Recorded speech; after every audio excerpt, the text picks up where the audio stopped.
Donna, 32. Solomon, 39. Nathan, 20. Adrian, 21. Ido, 20. Okay, thank you guys for coming today. My name is Nia Barrington, and today I'm going to be telling a persuasive speech. Go ahead to the next one, please. Alright, does social media rob you of your privacy? I totally agree that social media does take away your privacy. Sometimes we don't really notice that it's taking away our privacy, but just from stuff that we're posting and whatnot, and we think even if we delete it, that it's possibly not there, but it's always there. Go on to the next slide. Let's start off with this. A woman was arrested for posting a picture with a gun. I'm not sure if everybody's heard of this yet, but it was on the news a little bit ago. Basically, she's just poking fun. She posted a few actual pics of me, so you know the difference when you can find me. And she's smiling with a gun, not thinking anything's going to happen. But of course, the cops end up seeing this, and she gets arrested. I got this from Daily Mail's website. And there's a link in case you guys want some more info about it. Go ahead to the next one, please. Okay, what is coming up? So basically in this speech I'm going to talk about the pros and cons of it because of course I don't want to seem too one-sided about it. Real life examples, some learned methods of ways to prevent it and whatnot, and then a cautionary tale. Go ahead to the next clip. Okay, let's talk about some pros and cons. Clearly, for some pros, we have where, there's an increased criminal prosecution, and then, of course, we have new social connecting. If you're doing marketing for businesses and whatnot, of course, that's going to be a pro. But at the same time, with those pros, there's cons. We're now, as youth, we're equipped to Snapchat, Instagram, Twitter. We're posting about everyday life stuff, and we're not realizing that, this is stuff usually we probably keep to ourselves. And then, of course, this can lead to something being permanently there. If you put up a picture you probably wouldn't want your mom to see, and you're thinking, oh, well, I'll delete it, she won't see it. That doesn't mean somebody else didn't take a picture of it already to go ahead and post it up. Let's go ahead to our next step, please. Alright, some real-life examples. For one, in this corner, you can see that we have two males, and they're carrying a female. We don't really know exactly what had happened, but then when we see it on the news, we find out that it was two football players who were sexually assaulting a female.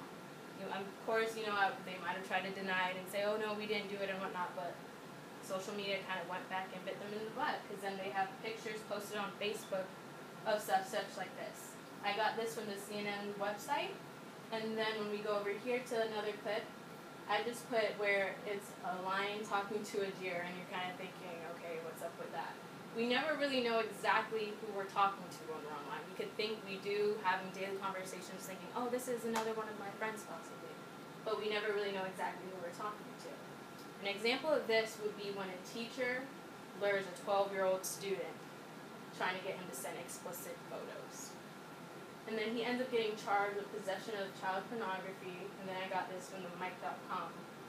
And then with this, basically a kid was talking, he was talking to a girl that was 14 years old, but it was really a 38-year-old teacher that he knew. But then his mom's like, okay, this kind of seems weird, and he's like, no, Mom, I'm talking to another 14-year-old, and she's like, I'm not sure about this. And then when you got to look at the profile picture and whatnot, we see that it actually looks like a fake profile, and they ended up finding out that it was a whole teacher. Go on to the next one, please. Okay, how do we make this work? What are some steps we can take? Clearly, first one of our steps is updating operating systems regularly. That means like getting antivirus so nobody can really infect your computer or anything. Another one could be to use strong passwords. Doesn't mean just put one word or, like don't forget, something simple that anybody can guess. Go ahead and put some capital letters, some numbers, exclamation signs. Mix it up, of course, make it something that you can remember, but nothing that anybody can guess. Another thing is to only accept friend requests from people you actually know. So even if they might have some mutual friends, if you don't know them, you probably don't want to add them. And then, of course, think before you post. A lot of times, especially at this age, we're not thinking period. We're going to just go ahead and post it. I know I have moments where I'm like, oh, well, what's the chances of somebody actually saying this and me get arrested? But you honestly never know. Let's go on to the next step, please. Alright, cautionary tale. Basically, this was an adult male. He was doing a parody where he was saying, okay, oh, don't drink and drive, blah, blah, blah, blah, blah, and then drinks and drive. But we didn't really know if there's actually alcohol in there or not. But of course, somebody posts this up. We see it, the law enforcement obtains the video, and he gets arrested for drinking and driving and not having a license. This could easily be any one of us. I know there's moments where I'm over there kidding around with my friends. I did something I probably shouldn't have done, posted it on Snapchat, and then something could have possibly happened. Let's go ahead, sorry. But easily this could have been avoided if we realize, not everything we share is private. Even if we might feel that, hey, only my friends are seeing this, we honestly don't know that everybody could possibly see this. Go ahead to the next one. Okay, so basically let's just recap this. Some pros and some cons. Pros being able to connect with your friends. Cons being that information being permanently there regardless if we delete it or not.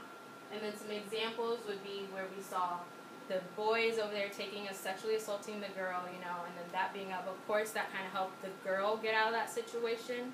But at the same time, now the boys have that on their record that, they sexually assaulted somebody. And then, of course, some learned methods, like putting in a strong password, going ahead and making sure to have virus software updated and whatnot. And then, of course, the cautionary tale where it could have easily been us trying to put something, a little parody online, and it easily be mistaken for something we didn't mean it to be mistaken, and us getting arrested. Next clip, please. And then this was a quote by, I forgot his name, Julian something. Basically, he feels that, everything we do is getting monitored and whatnot, and we should be more aware of what we're posting because nothing is private. Thank you guys so much for coming.